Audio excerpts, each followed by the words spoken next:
Okay, welcome to episode 3 of Ty's Training Talking with My Dad. This is the week of January 6th. I'm Tyler Andrews, and here as always with my co-host and father, Tim Andrews, aka Mr. C, for another look at training and life ahead of Project Himalaya. This is my second week of training here. I covered 117 kilometers, over 26 hours of training time with 11,400 meters of vert. I also finally moved into my own apartment here in Quito, which will be my home base for the next 3 months, and continue to mix in some fun adventures with a couple of days of quality solo training. The week wrapped up with an impromptu trip to Chile, including a summit of Volcan San Jose, a new summit for me at 5,880 meters. So very long day and a great week overall. Mr. C, how are you doing? How was your week? My week's been great so far. I'm taking a little time off in South Carolina, so having some fun in the sun on the beach. Excellent. Well, let's dive into it. I mean, you've got some questions. Let's give people what they want. Okay. That's a lot of vert, by the way. You'll see. Yeah. That's, how much is that in feet? 11,000 meters is, let's call it 35,000 feet, something like that. So that's give or take 7 miles of, and that's just up. You said vert is just up, right? Yeah, your easy ascent. Yeah. And for that means up and down, you did 10 miles, more or less. Wait, how's your bank there? Well, here's the thing, and this is a little bit of an aside. I guess we can start it here. So normally, especially if you're doing trail running training, your vert for the week will be equal uphill and downhill. Because I'm training specifically for an uphill event, some of my stuff is only uphill. So, for example, like something I do on the Stairmaster and the treadmill, I do count that as vert. Okay, Wansley will probably give me a hard time about that, but I count it because it's uphill. I'm training for uphill, so that's But still, you ran 7 miles almost uphill. So that's more generous. Almost, well, you covered almost 7 miles uphill, or almost a mile a day uphill. Yeah. Okay. Crazy. Okay. All right. So overall, you just moved into your new apartment. So congratulations. Yes, thank you. Looked beautiful when you gave us the little tour there with the video tour. So how does that help in preparing for Project Himalaya, having sort of a home base like that? Yeah, it's a good question. I think having a home base that is not a hotel room or a Nepali tea house or a tent is an absolute luxury.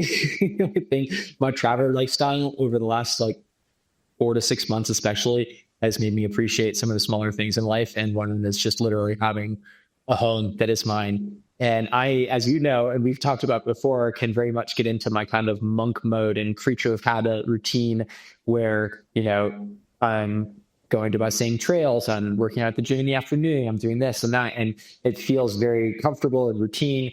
I can't do that as well when I'm, living out of a suitcase. And so having my own place and being able to establish my routine here, I think is going to be really, really important for just getting super fit over the next 3 months, which is really my goal here in Quito. So yeah, it's a little bit of an aside athletically, but it's also, I think it is very relevant because here in Quito, I have a great setup. I've got a fantastic gym that I go to. I've got amazing trailers out my back door. And yeah, just being able to unpack and have a bed that's mine and sleep comfortably, all of these things are really nice for just life. Well, when you're pushing to be at the very highest level of any activity, I think having all the surrounding environment just so is incredibly helpful. For sure. Yeah. I think for me, the motivation side, having it, again, I've used the word routine 40 times already in the last 5 minutes, but having a routine where I know every morning I'm getting up and I'm going to this trail and I'm going to work out there, and I know exactly how that goes. I don't have to think about where am I going to go train? What am I going to do today? It's all just routine. It's all the same. It sounds really great, but it's also, you look at Michael Jordan shooting free throws after practice, and there's a reason he always did that. It's because that's how he got really good, is just doing the same motion over and over again, you know? Well, plus also being able to sublimate, as we call it, so it just becomes routine and habit, and you don't have to think about it. That makes a lot of difference when you're in a hotel or someplace. You know, you kind of get comfortable if you're there long enough, but you're always not quite sublimating things because you have to remember, oh yeah, that's not where the bathroom is, that's not where this is, that's not where the trail is. So where are my sunglasses? Where's my heart rate monitor? Like like that is so frustrating when I'm behind the suitcase and I don't know where my stuff is, and then it's like I'm about ready to go out the door. Oh no, wait, where's that one thing? And then No, I think so. I think that's great. That's great. It certainly looks like a beautiful place. Mm-hmm. No, I'm super happy here. Mm-hmm. Okay, so you've been doing a lot of your training on the treadmill at an incline. I think 15% it said in your notes. So what's the intention there? Let's talk about that a little bit. I was curious. Yeah, well, like we talked about in that aside at the very beginning, I'm training for Project Himalaya. It's an uphill competition, let's say, to continue teasing our audience. And so for me, uphill training is the most important thing that I'm doing all block. Almost everything that I'm doing is uphill one way or another. And going back to, I think it was last episode when we talked through the list, and the first item, don't get greedy and don't get injured, I would say are the two most important things.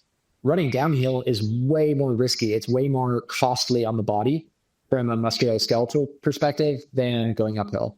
So normally, if I were training for UTMB, which is a trail race that has a lot of up and down, it's important to do both of those things in training. Now, where it's really an uphill competition, I can reduce some of the injury risks while increasing our training volume by just doing uphill.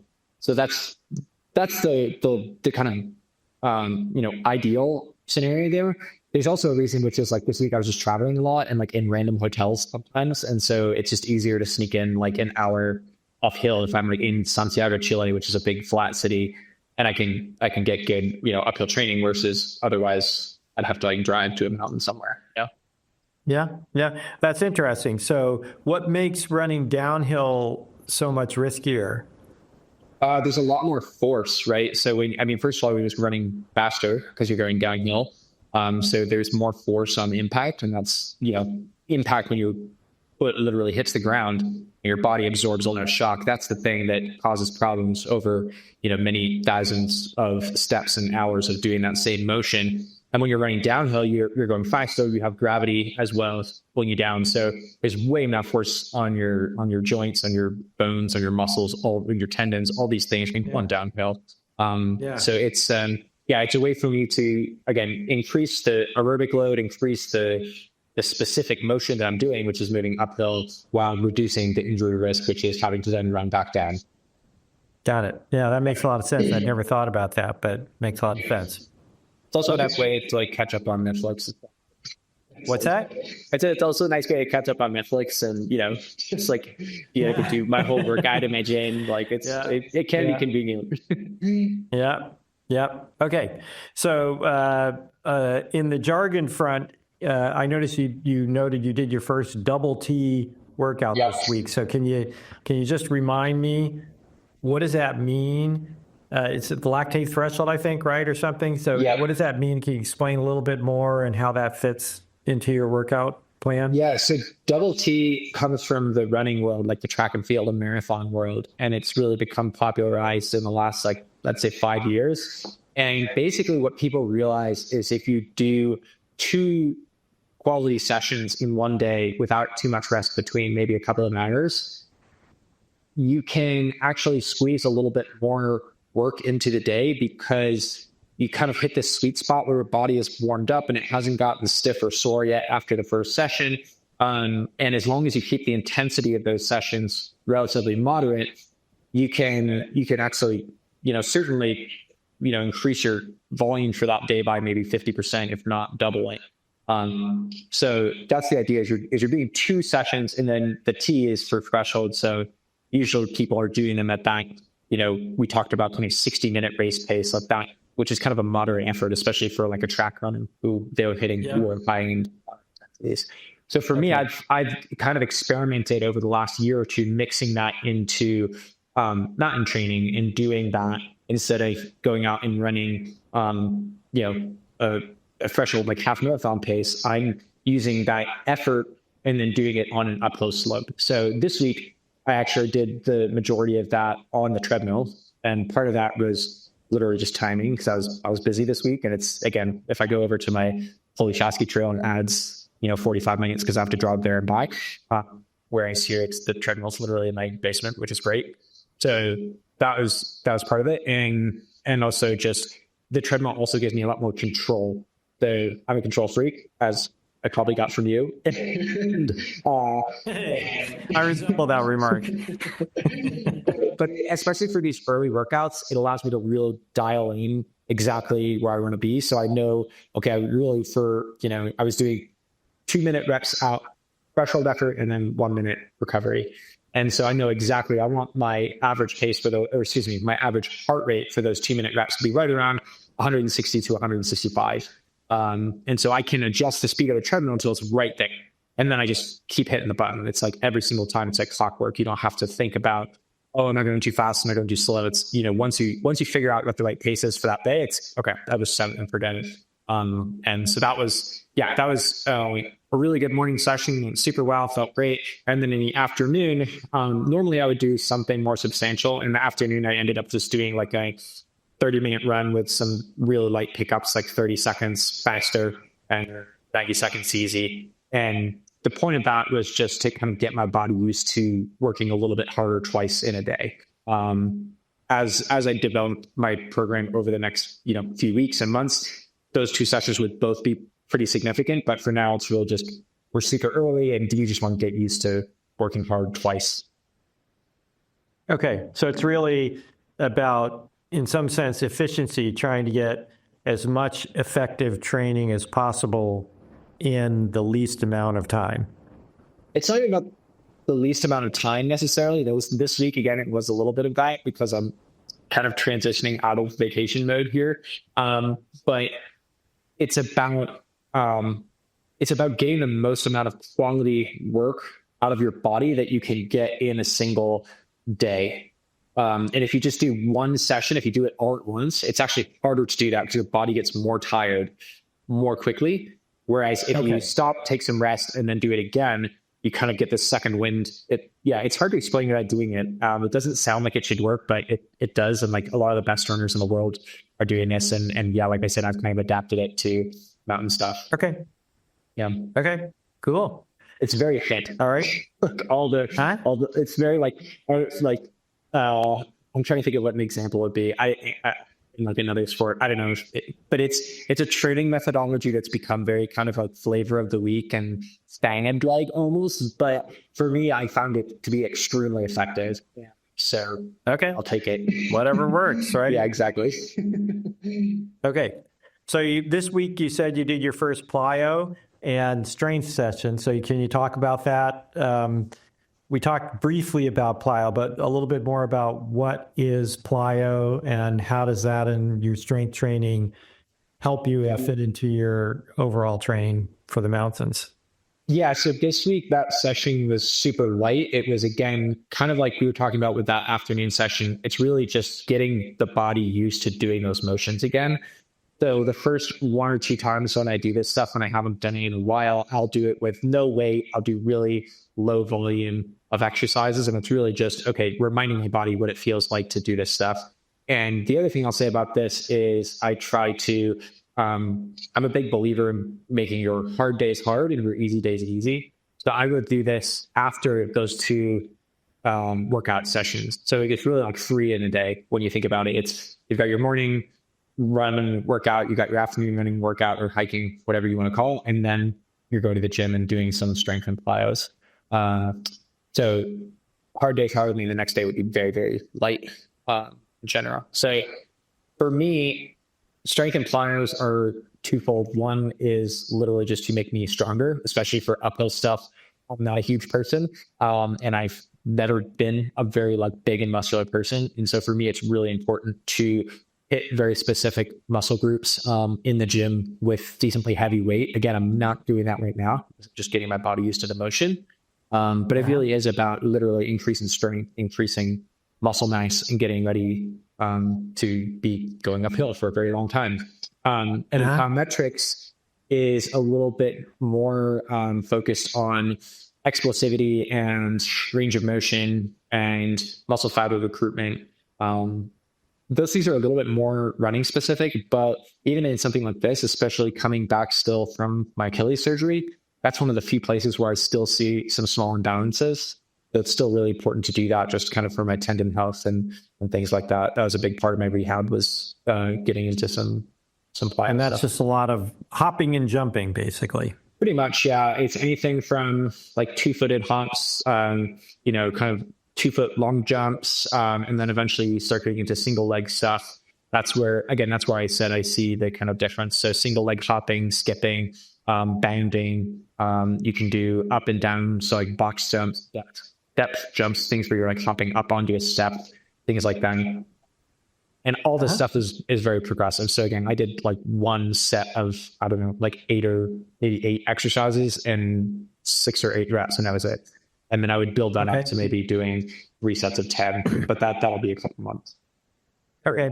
And I remember in the past, when we've talked about resistance training, weight training and things, you've actually said you avoid certain kinds of weight training because you don't want to add more weight, and muscle is heavy, relatively speaking, to the rest of your mass. So do you still keep that in mind, and where do you focus this strength training? Yeah, I mean, I'm not doing like a lot of bench press as much as you might not be able to believe that if you're watching the talk. I think of it as functional strength training. So every single exercise that I do in the gym, I'm not going to walk through that. If you want to go through it, you can read my log. But every single thing I do is very specifically catered to some very specific movement that I do in the process of running or moving uphill. So the only upper body thing that I actually do is I do one of those like braided forward tricep pull downs. And that's because that's like the exact motion when you push off of running poles or hiking poles. And so you actually can get a lot more power from that. So like, that's pretty much the only upper body thing I do. Everything else is leg, and it's almost all single leg stuff, because that's what we're doing. Yeah. Cool. All right.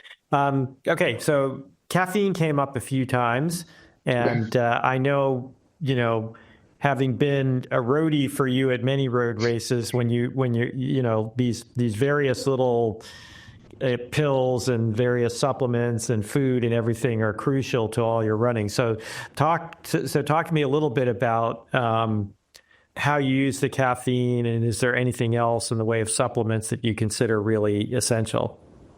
Yeah, it's a good question. I think the first thing is, caffeine is one of the few things that has a lot of science behind it, is proven to be very effective, and is allowed in sport. So there's a lot of things that are effective that are banned.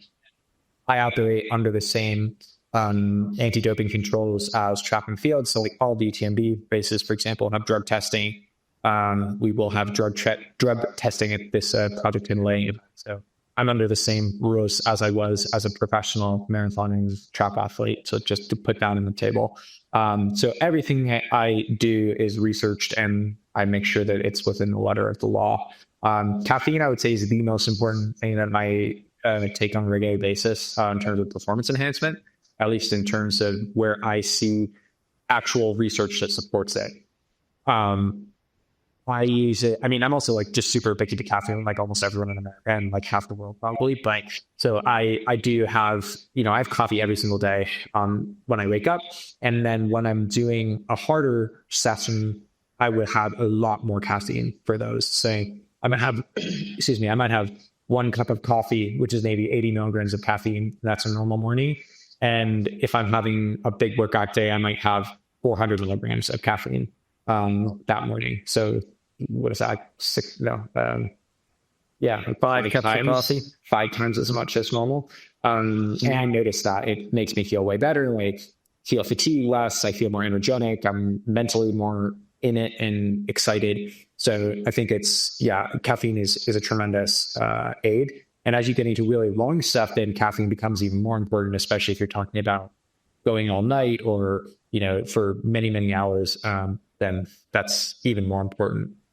Other than that, there's very little that I take in general while in competing. I will take acetaminophen sometimes, which is just Tylenol, paracetamol, if you're outside of the United States. That's another one that actually has been shown to have quite a significant performance enhancing effect. I try not to mess with it too much because taking a lot of acetaminophen is really bad for your liver. But that is another one where if I have, especially if I'm really sore going into a workout day, sometimes that can just help literally reduce soreness.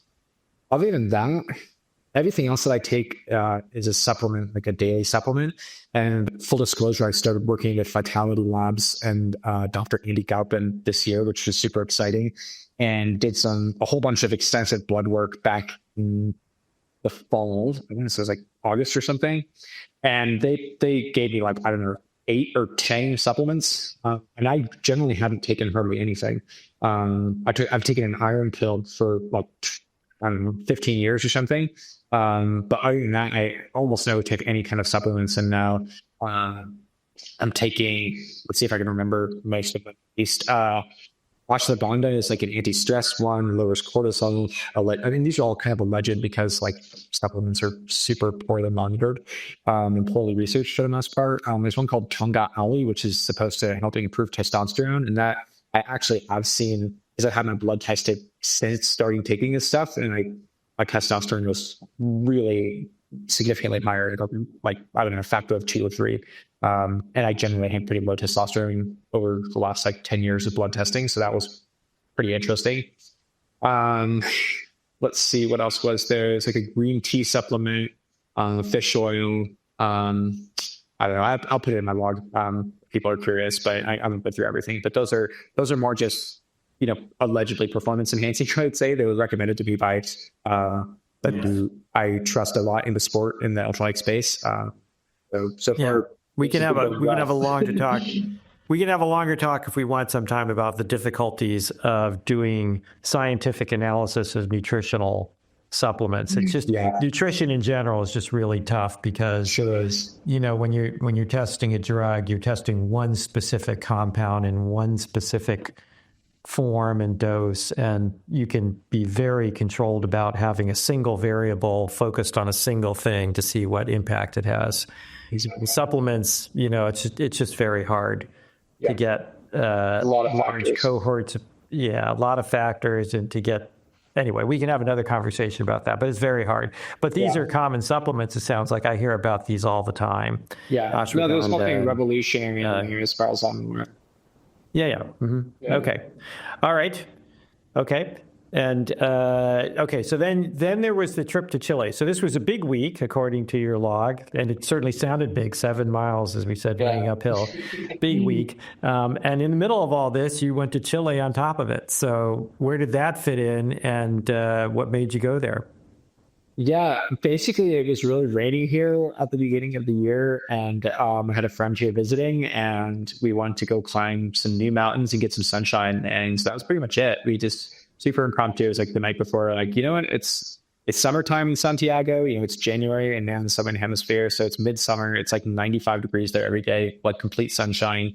The mountains are in good condition, and it's not a long flight from here to Quito, from Quito to Santiago. So we just made a last minute decision and looked at a handful of mountains that were close to the city, and thought, okay, that'll make a fun trip. Let's go do it.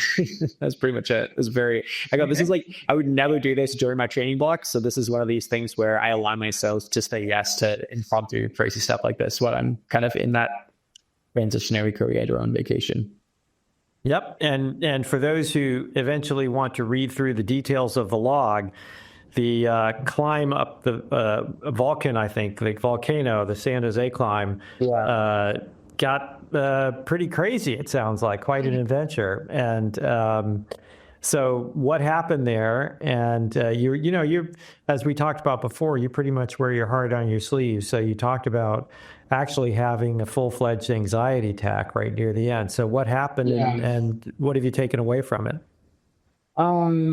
So it was a very long day. It was totally underestimated how long and hard the summit would be. And for me, especially, I sometimes look at things on paper and it's like, oh, that'll be fine. They'll be no problem. And it was one of these where just we were a little bit wrong about the science. So like our map was not fantastic. And so it ended up just being a lot longer than we expected. It was, a great day. We went all the way to the summit of this mountain. Most people, I think, climb it in like 4 or 5 days, and we basically did it in a day and a half. And it was beautiful. It was super empty and majestic and just absolutely beautiful place. And great to get up high. It was just the highest I've been, I think, since Aconcagua.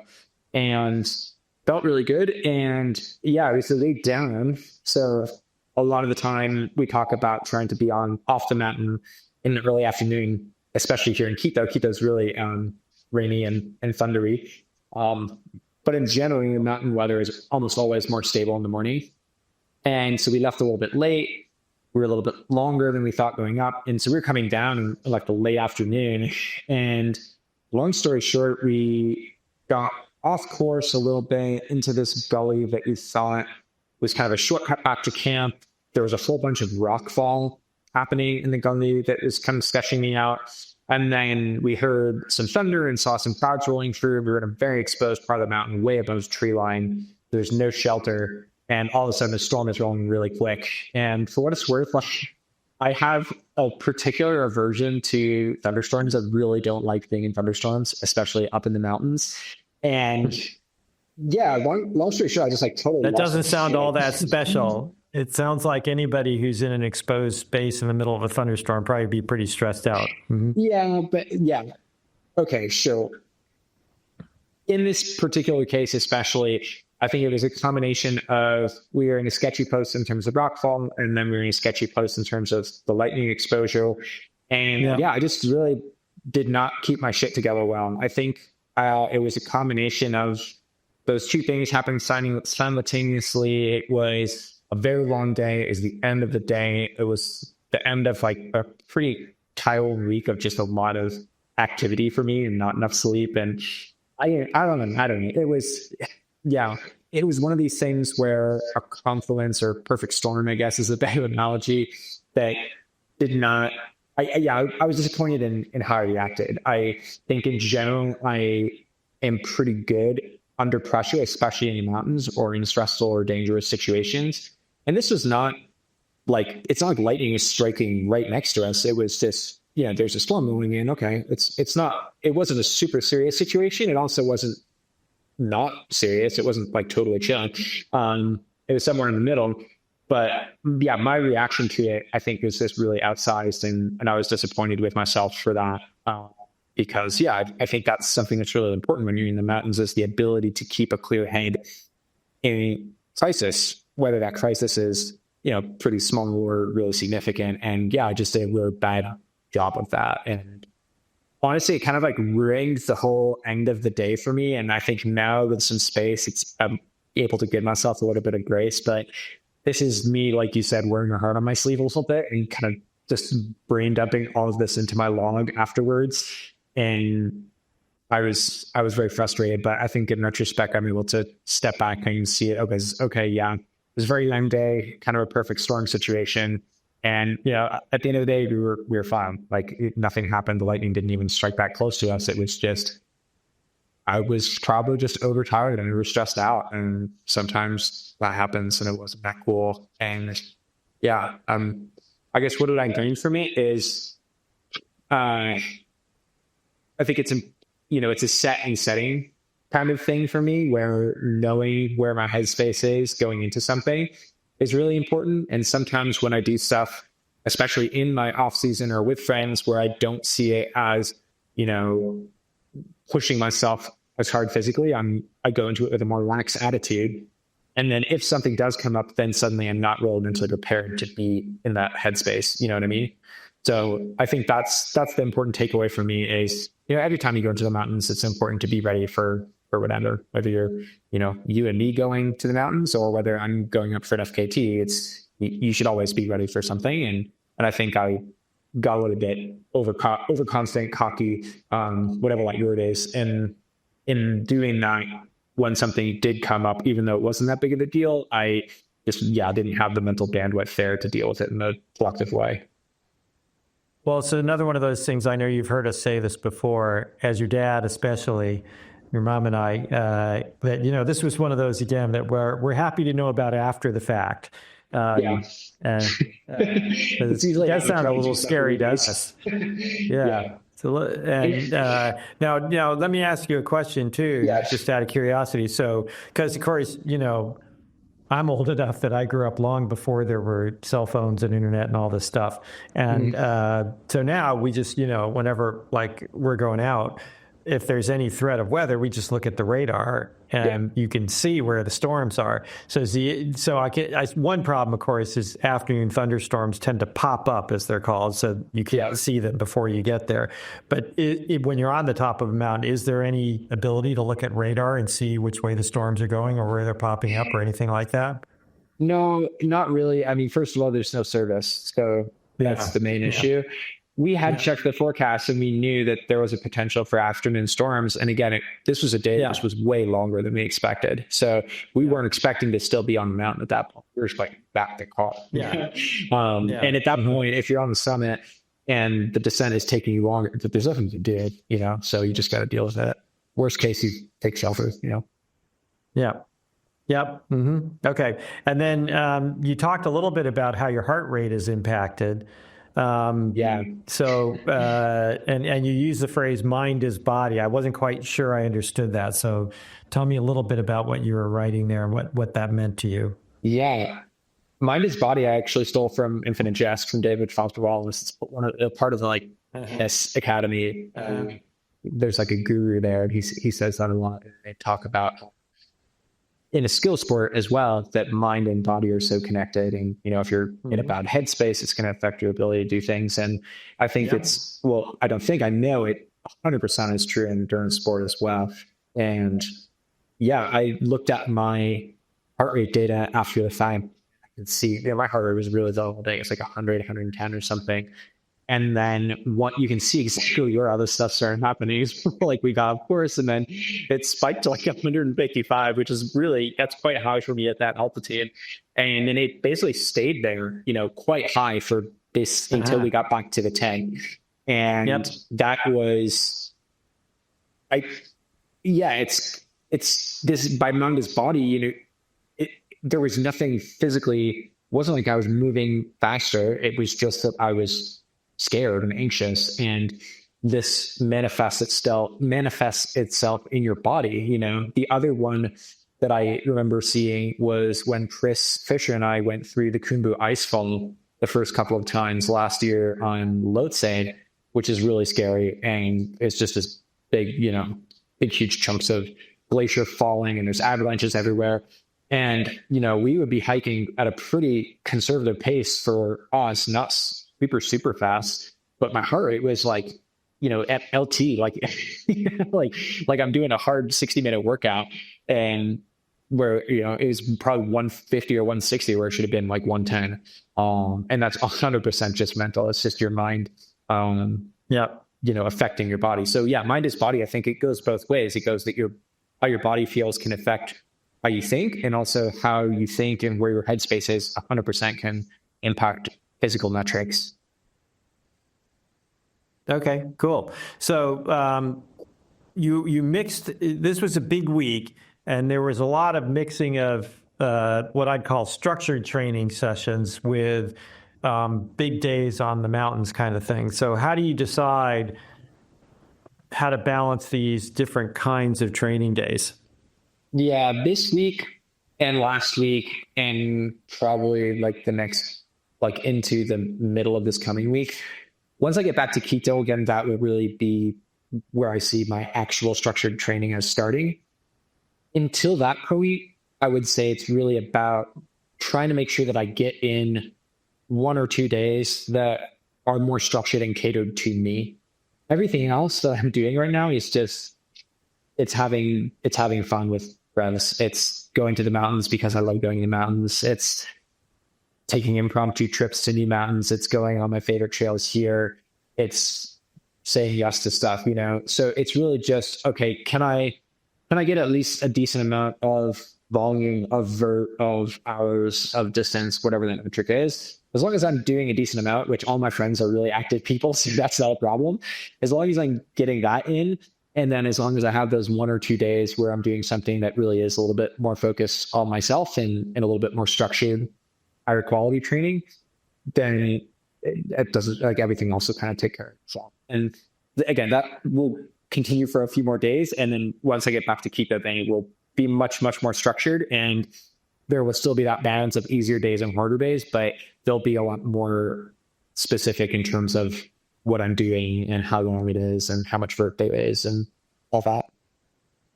Okay, great. So that's the end of the dad questions that I had. Are there anything else we should talk about in terms of the week of training? No, I think that's it. I mean, it was a great week. Honestly, it was a really big week. It was way more than I expected in terms of hours, in terms of vert, all that stuff. And I think it's great that a lot of it was fairly low intensity and still getting a couple good, quality sessions. So yeah, I'm feeling really good about it. I'm also stoked to get back to Quito next week and really kind of put my nose to the grindstone for the next couple months. So now it's time for our cool down session where we try and talk about something a little more interesting than just the general training day. This week, we actually have a question from the audience. So here's the question, Tyler. Were you always athletic from childhood? And when did you realize you were going to be a mountain athlete instead of a runner? So there's sort of two questions there. Yeah. Because I know, obviously, how sort of the broad trajectory of what happened here. But let's talk about starting at childhood. So tell us a little bit, tell the audience a little bit here to answer the question about your athletic nature as a child. I would say we can chuckle a little bit if we can. Yeah.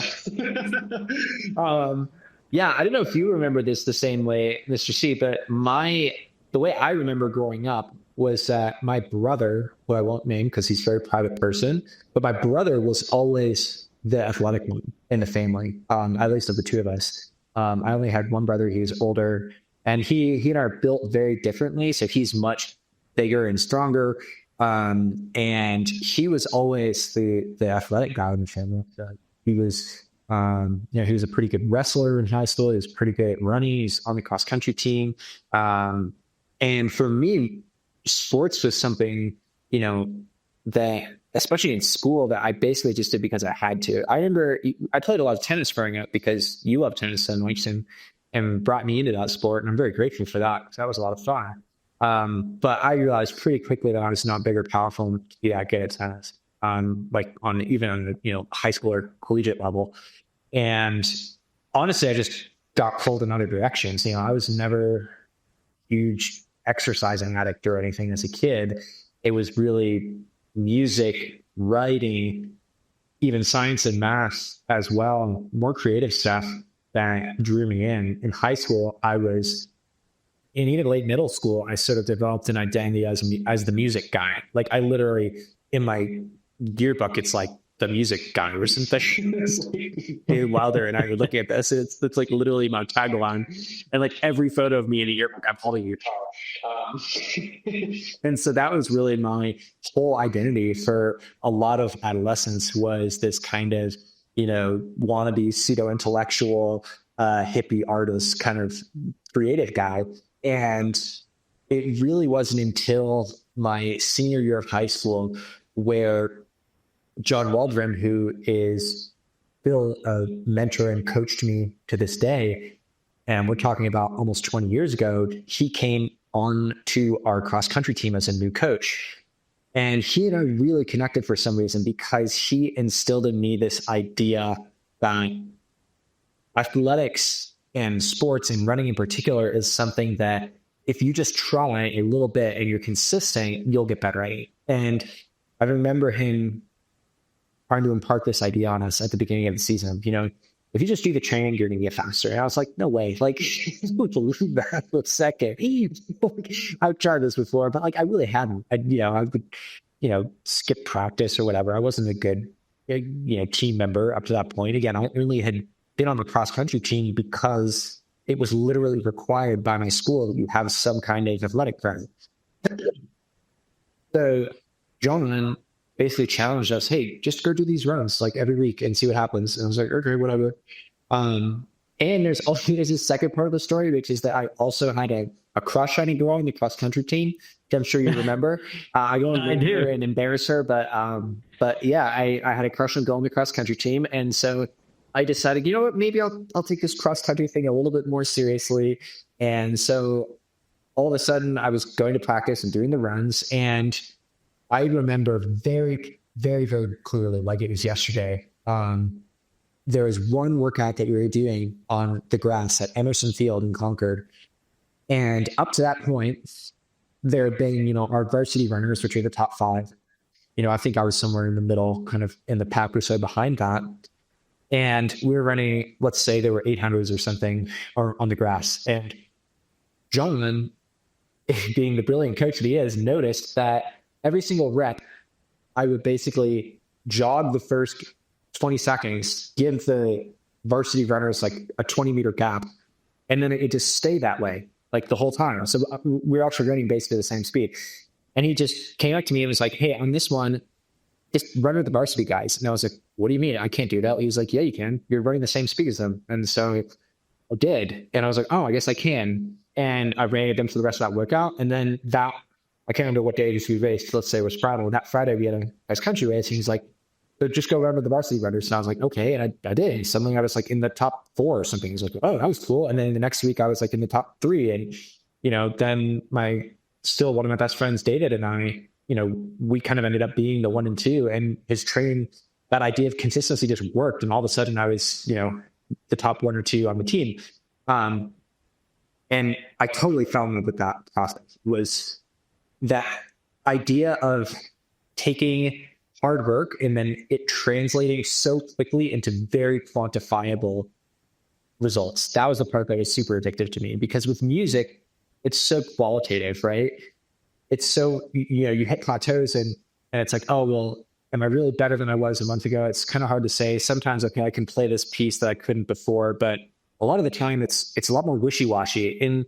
In running, it was numerical. It was the time in the stopwatch. And I could see every week I was getting faster. And that was unbelievably intoxicating to me.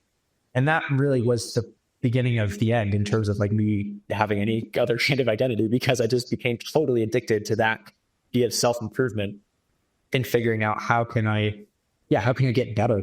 And honestly, like that's still where I am now. I still try to do that. I still, even right now, everything I do is, okay, am I faster than I was 6 months ago, than I was 3 years ago? And we've talked a lot about that idea of benchmarks and metrics, and that is tremendously motivating for me. And it goes back to literally when my first kind of falling in love with the sport.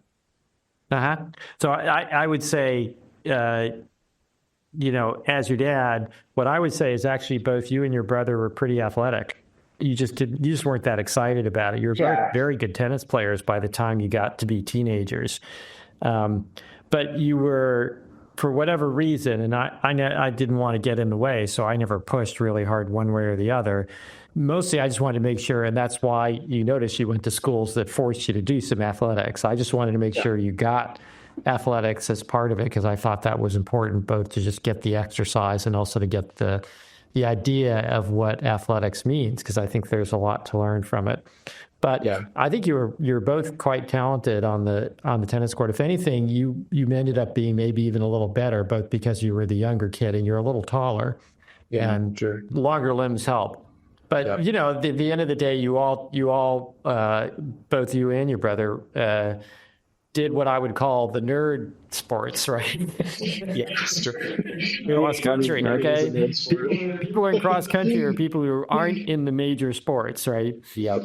And it, but I think other than that, it's very accurate. John was the kind of the moment when it suddenly crystallized for you that you could do this stuff. And sports, we can talk another time about my colleague Tim Galway. The reason that sports work is because they're designed to work like that.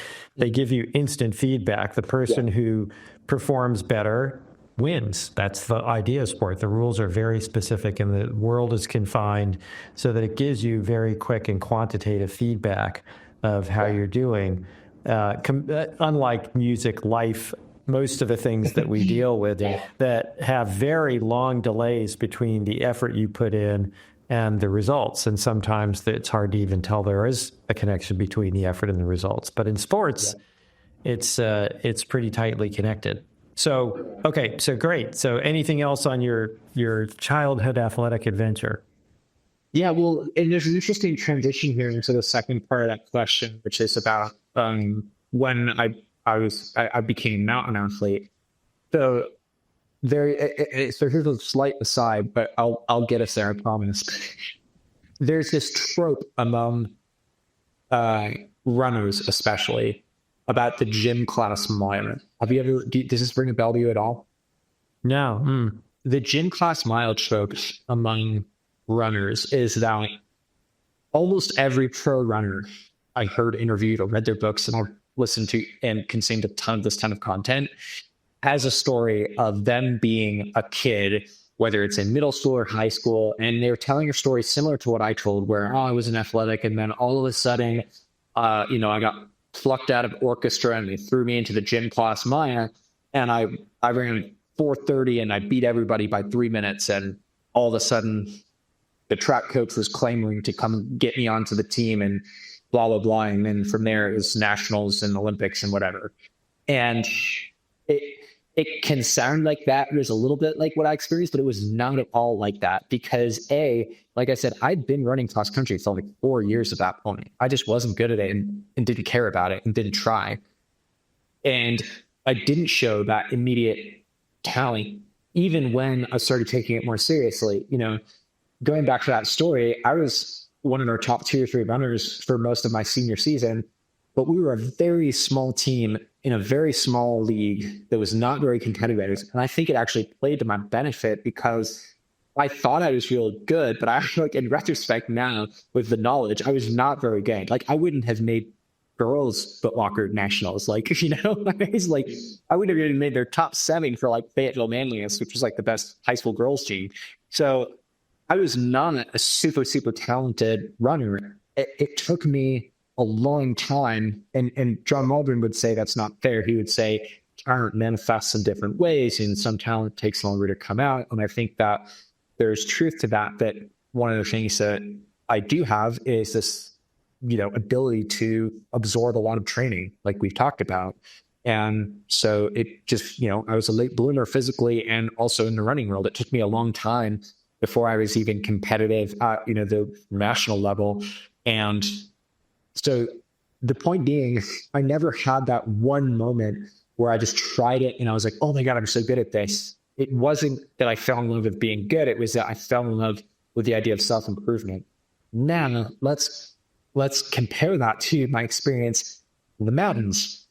The mountains were, again, something where I kind of just dabbled a little bit for a long time. Like I'd always loved mountains and hiking, but I never saw it as a place to be competitive. It was a place that I went for fun and beauty and, with people, like for social stuff in the off season, on vacation, I never thought of it as a place to be competitive. Now, put yourself in 2020, it's COVID, the beginning of the COVID pandemic, and all of our races as pro runners were canceled for like an entire year. And so my then sponsor offered us the opportunity to go chase some FKTs, which I don't know if that's a term we've dropped on this podcast yet, but FKT stands for fastest known time. It's basically a record on a trail, a mountain, a loop, whatever it is. And these became really popular in COVID because it's a way to compete with other people without being in a race setting, because you just go whenever you want. You have your GPS watch and you track your time, and that's it. And at some point during 2020, I was down here in Ecuador, and I had been on this mountain called Cotopaxi, which is a big, beautiful volcano here, a handful of times. And I went with my good friend, Scott Penfield. And I decided to say, I'm just going to try and go by myself and run on this mountain as quickly as I can. And at the time, there still is this guy, Carl Egloff, who's a good friend of mine, who's one of the best mountain runners in the world. and he's coincidentally from Ecuador. He had almost all of the records on the mountains here in Ecuador, including Cotopaxi, which was kind of the premier route in the country. And long story short, it went really well. I literally tied his time. I think it was 1 hour and 37 minutes up and down the mountain. And I tied it to the minute. And I was like, that was my gym class mile moment, because I had done no training for like that specific thing. I was coming off of, the Olympic trials and the marathon. I was a marathoner at the time. I'd done no training. I knew nothing about what I was doing. I had no idea how to pace myself. I couldn't run downhill well, like all these things that, that was my moment of like trying something totally new with absolutely no experience and just being like, oh, wow. Okay. All of a sudden, without even really preparing for this, I'm like a world-class level here. That's crazy. I guess I should keep doing this. So that next year or two, it was Cotopaxi and some other mountains here in Ecuador. And then it was Ojos in Chile. And then it was Aconcagua. And then Aconcagua led to Kilimanjaro. And then Kilimanjaro led to the Himalaya. And so it really was this, all of a sudden just realizing, hey, I'm actually pretty good at this stuff and I really, really like it. And I felt like fate just kind of forced my hand in that direction. So there was no one, it wasn't like I decided, oh, I'm going to go train for the mountains. And then I went and did that. And then I started competing. It was, I literally did this thing and then it went really well. And I said, okay, I guess I should take this more seriously. And I did. And, then the rest is history at this point. So yeah, that's kind of my one gym class mile moment of my life. If I guess if I have like natural ability for anything, maybe it's running up really high volcanoes or something. Yeah.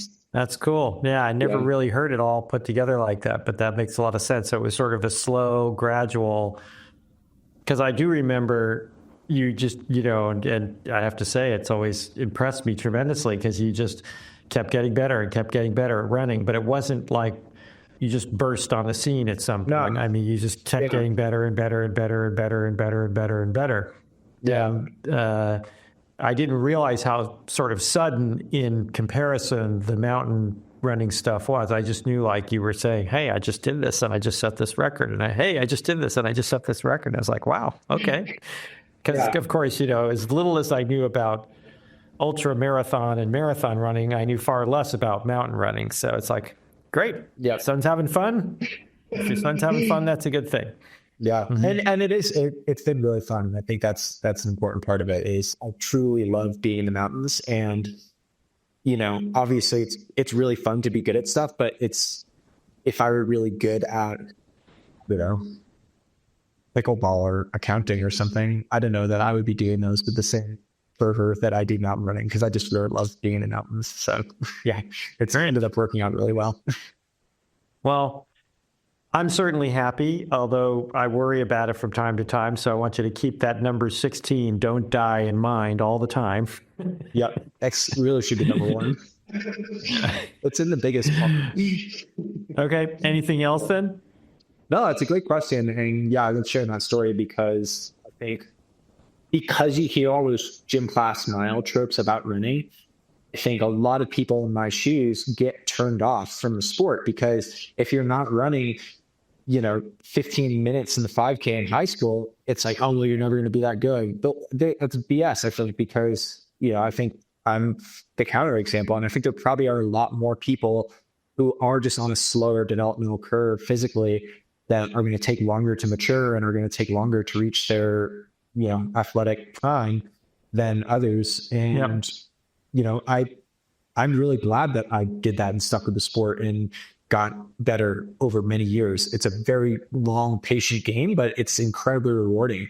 And, I hope other people see my story as something for them to, like a young kid in my shoes who's 17 or 18, who might, be an 18-minute 5K runner and think, hey, yeah, I could run in the Olympic trials someday. I can run in college. You can do those things. You don't have to be the super, super talented 15-year-old that's, running 4 minutes in the mile. You can go at your own pace.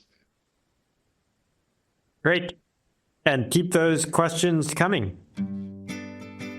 Thank you all for listening. Please, as Mr. C said, please share any questions, any feedback, concerns, hopes, dreams. You can send those to my email, ty@chasky.run, or DM me, Tyler Sanders, on Instagram. And remember, you can read all my raw training logs on my blog at tylersanders.com and get that delivered to your inbox via Substack at tylersanders.substack.com. Okay, thank you all, and we'll talk to you next week. Ciao.